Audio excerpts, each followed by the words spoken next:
ఈరోజు మన దగ్గరికి ఒక సిపియూ వచ్చిందండి. ఆ సిపియూ ఇష్యూ వచ్చేసి విండోస్లోకి అయితే బూట్ అవ్వట్లేదంట అండి. హార్డ్ డిస్క్ కనెక్షన్స్ అన్నీ కూడా పర్ఫెక్ట్గానే కనెక్ట్ చేసి ఉన్నాయి. బట్ కాకపోతే విండోస్ అయితే బూట్ అవ్వట్లేదు.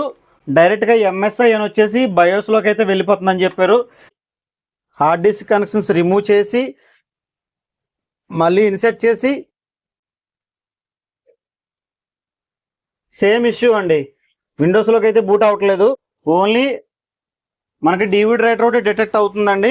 హార్డ్ డిస్క్ అయితే డిటెక్ట్ అవ్వట్లేదు. WD western digital 480 SATA SSD అయితే దీనికి ఇన్సెట్ చేసి ఓఎస్ వేసి కస్టమర్కి అప్ చెప్పేయటమేనండి. పాత సిపి ఉన్న కనెక్షన్స్ అన్ని తీసి ఈ SSDకి ఇన్సెట్ చేసి, ఇప్పుడు లాస్ట్ టైం హార్డ్ డిస్క్ తీసుకోలేదని ఎలాగైతే బయోస్లో చూసామో ఇప్పుడు వేసిన SSD అయితే డిటెక్ట్ అయిందో లేదో చెక్ చేయాలండి.